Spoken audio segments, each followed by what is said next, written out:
So, welcome everybody. This is a video for a really simple project, a beginner project.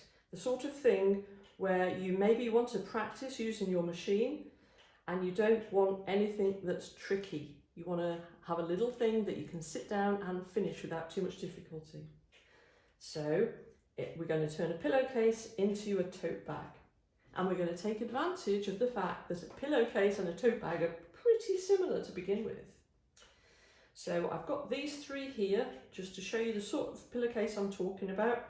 It's the very simple sort where it's got a turn there that traps your pillow and a flat thing on the outside.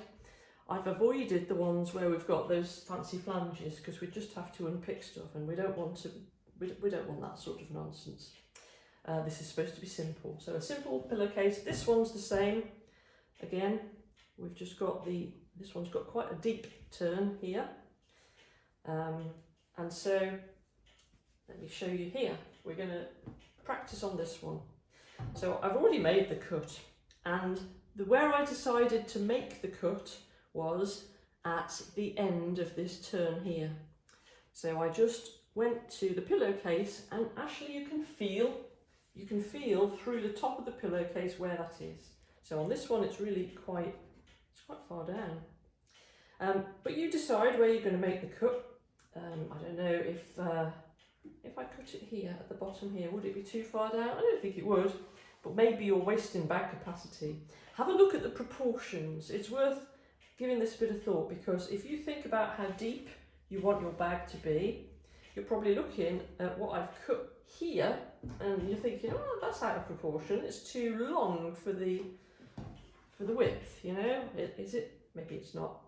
But the thing to think about is what we're going to do is turn down probably 2 inches at the top.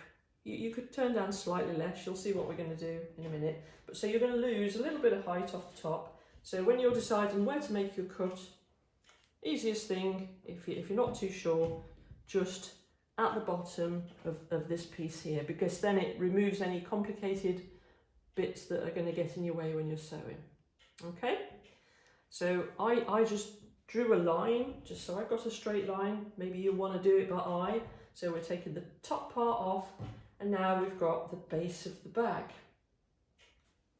So I'm going to move over to the iron in a minute, because I'm going to show you how we need to fold this to make the bag, and then to make the handles, which are going to be out of the top piece, and we are going to trap the handles under the top of the bag, so we can make this entire thing with a straight stitch machine, which is really good news for those of you who are using a vintage machine. We don't need zigzag or anything like that. I have decided, because this has got a nice strong seam finish inside of it, this is going to be fine to make a tote bag. If you were wanting to make a really strong tote bag, I don't know whether you want to carry heavy groceries or books, you could always stitch around it again, or strengthen it in some way. But this is a simple project, so we're going to go with it like it is. We're assuming it's already a functional bag. So I'm going to plug in the iron. I'm going to bring it over here and move the camera so that you can see what I'm doing. Sorry for the crashing and banging. So, by the way, the design of this bag is not very far away from the design of a Moore's bag. If any of you have made one of those from scratch, this is it's going to look a lot like it.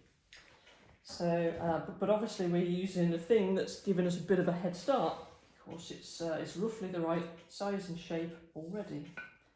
So I'm cutting these side seams away, because when we make our handles, this, by the way, is about 18 inches. These pieces here are about 18 inches long, which is not a terrible size for a handle. So I've got a ruler here. You don't need a ruler, you can use a tape measure. And I'm going to attempt to get two handles that are about 18 inches by 4 inches would be nice. So I'm just going to open this up, and again I'm not unpicking the seam, I'm cutting it because this is supposed to be quick and easy, so we're being kind to ourselves. And if for whatever reason maybe you have a smaller pillowcase and that extra ½ inch is important to you, you could unpick it. But I'm not doing that. So look, this piece here is actually plenty big enough for us to get both handles. So I'm going to drop that one out of the way, and I'm going to use this piece here for both handles. So I'm trimming away the funny bits. So I've got a nice flat piece of material.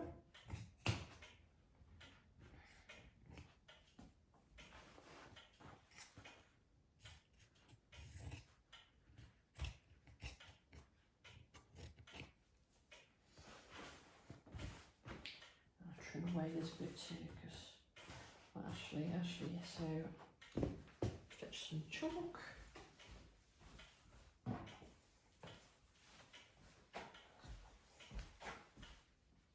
Say 4 inches. 4 inches is good. So we're going to go 4.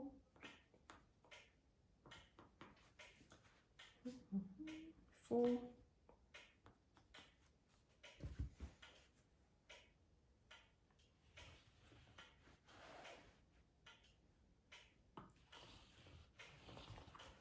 There's the cutting lines for both handles there. Move the iron out of the way.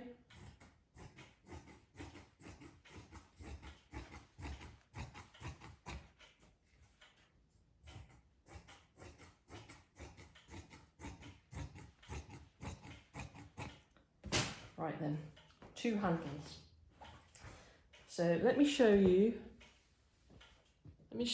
how we're now going to fold these and iron them to make them nice and easy to stitch. So first of all, I'm going to fold under this bit here, which is I'm going to say a centimetre. I'm sorry, I feel like I'm switching between inches and centimetres, but I just do that. But if you're in inches, it's what is that? That's about 3/8, isn't it? Done that on both sides. Can you see that? So then, if I put those 2 edges together, try and be neat when you do this, because if you press it into a good, flat, neat shape, it's going to be so much easier to sew it.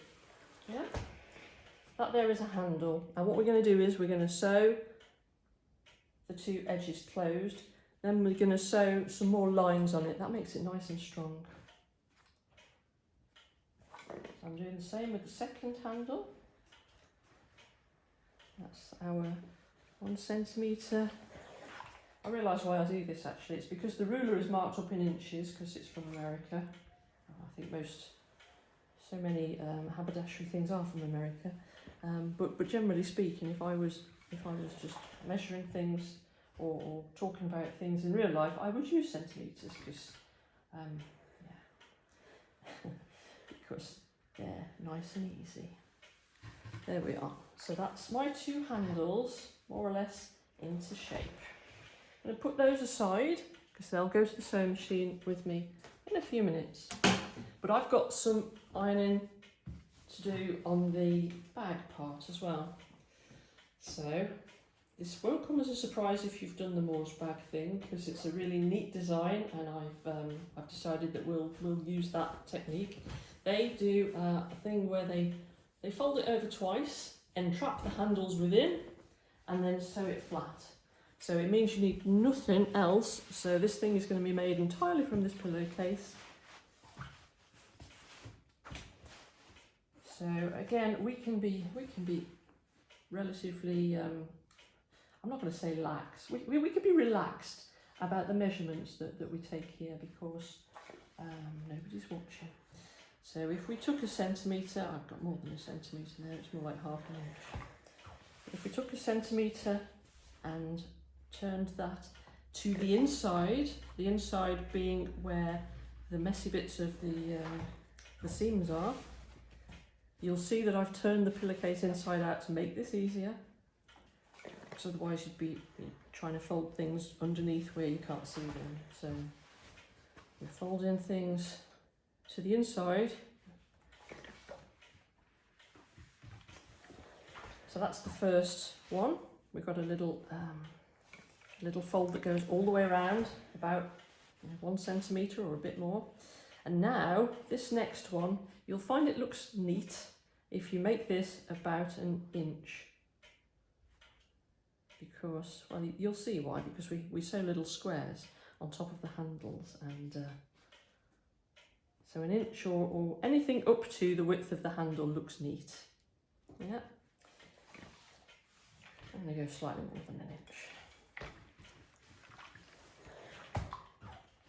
It's about 1 1/4 inch that. Just make it the same all the way around. That's the key part. If you make it the same all the way around, you won't get to the other end and find you've got a mismatch, and of course it will look tidy.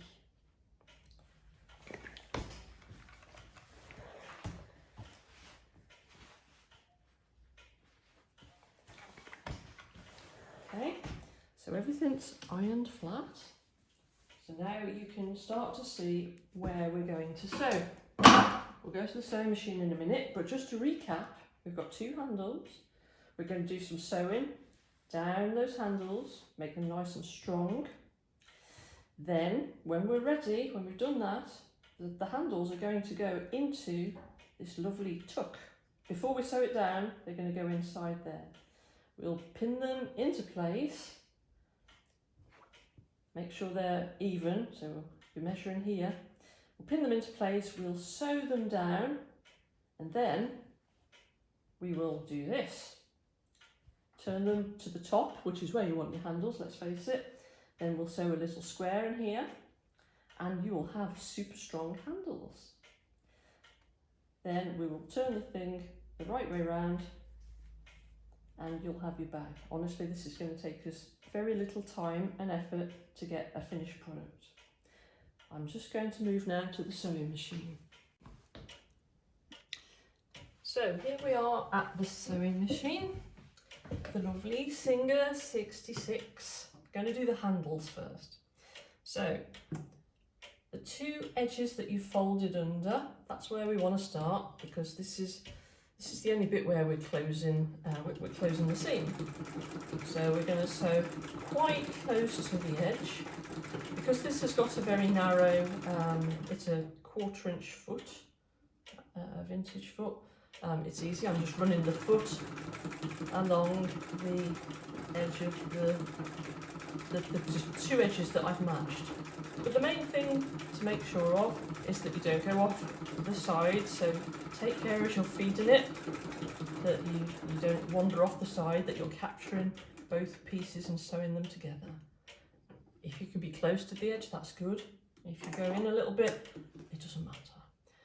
You'll notice I haven't fastened off, I haven't done a lock stitch at the 2 ends, because this seam is going to be trapped under the fold of the bag, so we don't need to finish the ends. They will be locked in place. Sometimes when you are running seams, several seams down a piece of fabric, it can be helpful to do them all in the same direction, because it will, depending on your machine, it might ripple. So think about that. If you can run them down in the same direction, it can help avoid that rippling effect. So I'm running another line of stitching down, and now I'm just running this down the folded edge. So the seam is not fastening the fabric together, it's just adding a slightly decorative and strengthening line of stitching. And then, having done that side as well, I'm going to go straight down the middle, because it gives a nice feel to the handle as well as strength if you've got these 3 lines of stitching.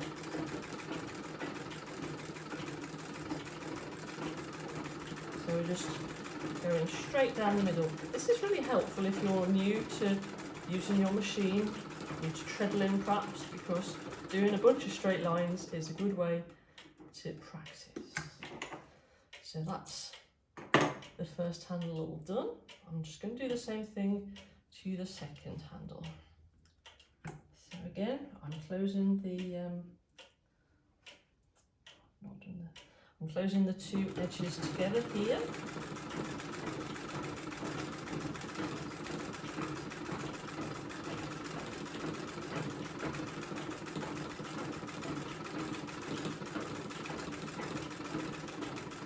And I'm trying to be neat, but I'm not beating myself up if it's a little bit wobbly. First side, and then I'm going to do the second side.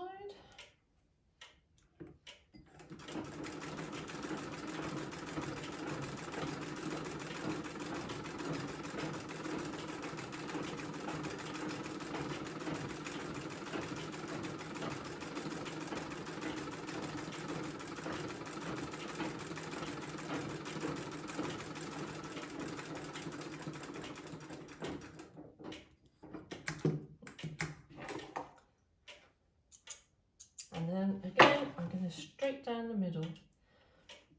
You'll remember, I'm just going to remind you if you don't know this, especially with vintage machines, if you have about 6 inches of thread to begin with and you pull it to the back, that avoids a lot of hiccups at the start of a seam. Not so much with a modern machine, but vintage machines are a bit fussy sometimes. Although, having said that, this machine is probably the most tolerant thing I've ever sewn on. It's a lovely machine. From 1929.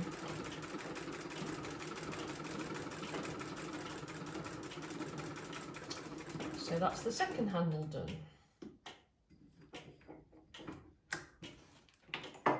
Always end the seam with the take-up lever at the top as well.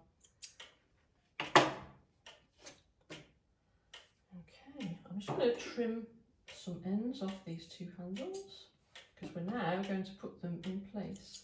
Not too bad. There.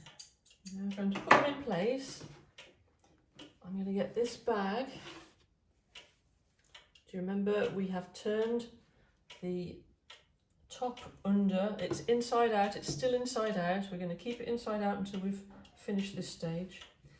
And now we're going to insert the handle underneath this folded piece. So I'm just going to put them under and start to adjust where they go.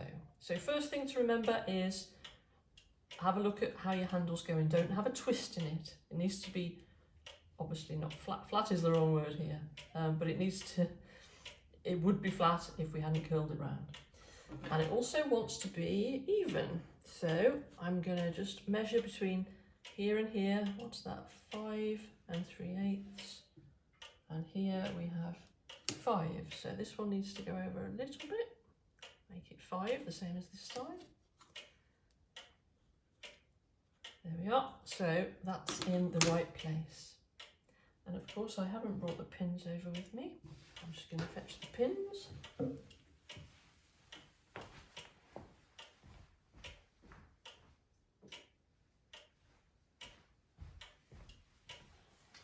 going to pin this in place so that it doesn't shift. Now we've carefully decided where it's going to go.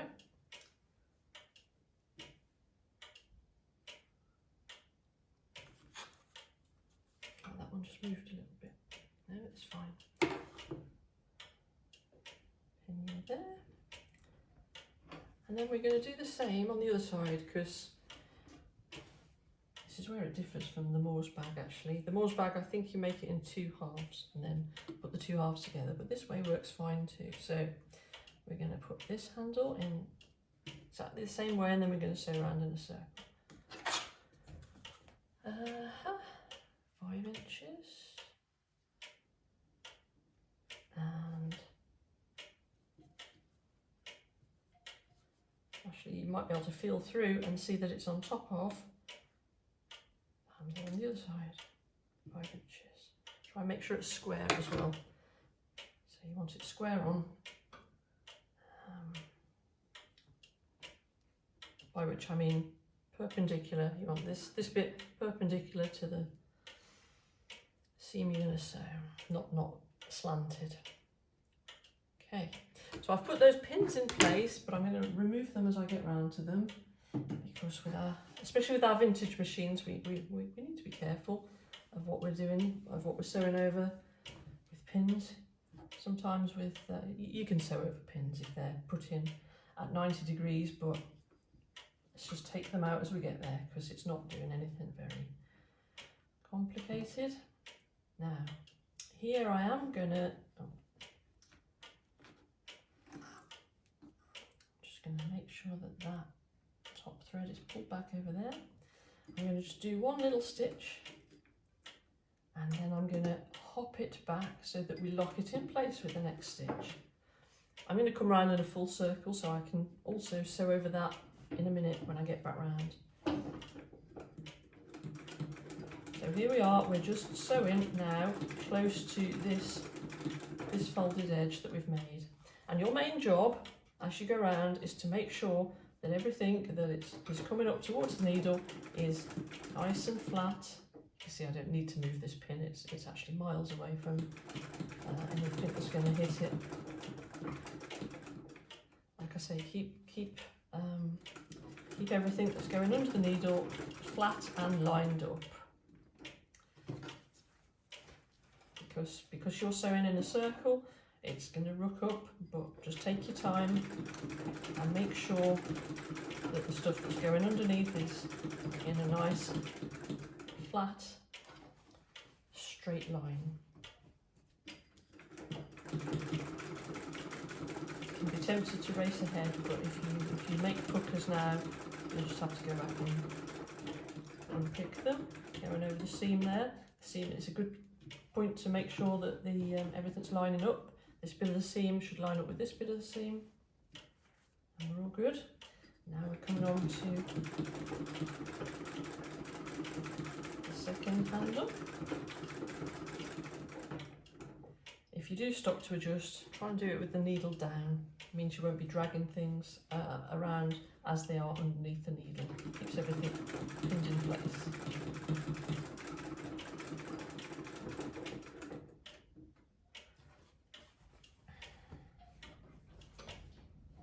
The other thing to avoid as well, as you're adjusting and making sure everything's flat, is making sure other bits of the bag haven't drifted along underneath where you're sewing. So that's depressing when you finish what you think is a perfect seam and you've caught up some other part of the bag inside it.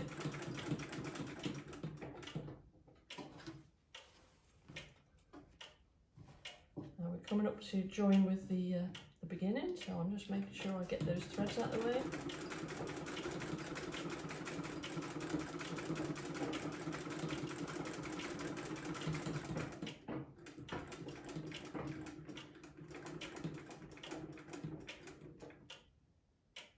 And I'm just going to hop back. By hopping back, I mean I'm lifting the presser foot and dragging the work just slightly backwards so that I'm sewing over, because this machine doesn't have a reverse. If your machine's got a reverse, do that. If it's got a lock stitch, do that. But yeah, I'm just locking the end of the work by sewing in the same place. Another way you can do that is to shorten your stitch length, make it really short, and do a few stitches in place. So I'm trimming the ends, and I'm taking my pins out because my handles are now in place. They are in place, but they're pointing downwards. So the next thing to do is to fix that.